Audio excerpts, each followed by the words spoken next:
సాక్షి అనుదిన మన్నా ద్వారా మీ అందరికీ శుభోదయం. నేటి యొక్క వాగ్దానము 2 కొరింథీ పత్రిక 5వ అధ్యాయం 17వ వచనం. క్రీస్తునందున ఎడల నూతన సృష్టి.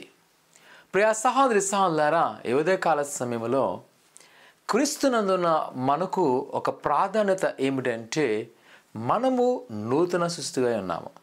అనగా క్రీస్తులో రావడం అంటే చాలా అనుకుంటాం, దేవుడు నాకు అద్భుతమైన కార్యాలు చేస్తున్నాడు, గొప్ప మేలు జరుగుతాయి, అవన్నీ జరుగుతాయి. యేసులో ఆ గొప్పతనం అది. అయితే అంతకన్నా ప్రాథమికమైనది ఏంటి అంటే మనము నూతన వారుగా మార్చబడ్డాం.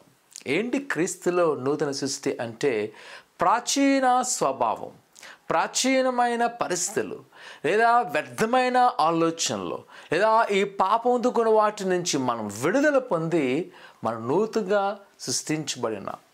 ఒకవేళ ఈ దినాన మనం గ్రహించవలసింది అదే. మన ఎన్ని కార్యాలు జరిగానే కంటే నువ్వు క్రీస్తులో ఎంత మార్పు చెందావు. ఎందుకనగా తుదకు మన క్రైస్తవ జీవితం యొక్క ఉద్దేశం ఏమిటి అంటే పరలోక రాజ్యానికి వెళ్ళాలి. పరలోక రాజ్యానికి వెళ్ళాలి అంటే మనం ఖచ్చితంగా నూతన వారుగా మలచిపోవాలి. అనగా మన ప్రాచీన స్వభావం, అలవాట్లను, సాంప్రదాయకమైన పరిస్థితుల నుంచి దూరపరిచి ఆయన ఎలాగైతే మనల్ని కోరుకుంటున్నాడో, ఎలాంటి క్రైస్తవ జీవితం అయితే మనం కోరుకున్నాడో అటు విధముగా మనము మలచిపడాలి. ఉదాహరణకు మనలో ద్వేషం ఉండకూడదు, కోపం ఉండకూడదు, ఉద్రేకాలు ఉండకూడదు, లేదా వ్యర్థమైన మాటలు పలకూడదు, బూతు మాటలు పలకూడదు, వ్యర్థమైన ఆలోచన కలిగి ఉండకూడదు, స్వార్థమైన విషయంలో ఉండకూడదు.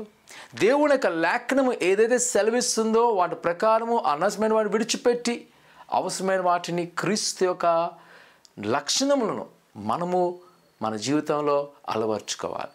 అలా అలవర్చుకున్న వారే నూతన సృష్టిగా పిలువబడతారు. వారు మాత్రమే పరలోక రాజ్యానికి వెళ్తారు. ప్రియకుమారులకు మా ఉదయకాల సమయంలో దేవుని ఒక వాక్యంతో నేను ప్రోత్సహిస్తున్నాను. నీవు ఆయన నూతన సృష్టిగా మలచబడ్డావా? ఆయనకు అనుకూలంగా నువ్వు జీవిస్తావా? ప్రార్థన చేసుకుందాం.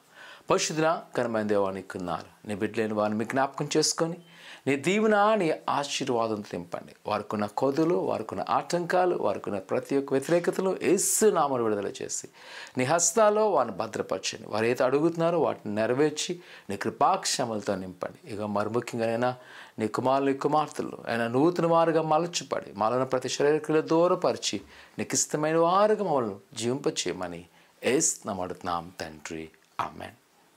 ఆయన యందు నూతనపరచబడండి. దేవుని పట్ల గొప్ప కార్యం చేయను గాక. ఆమేన్.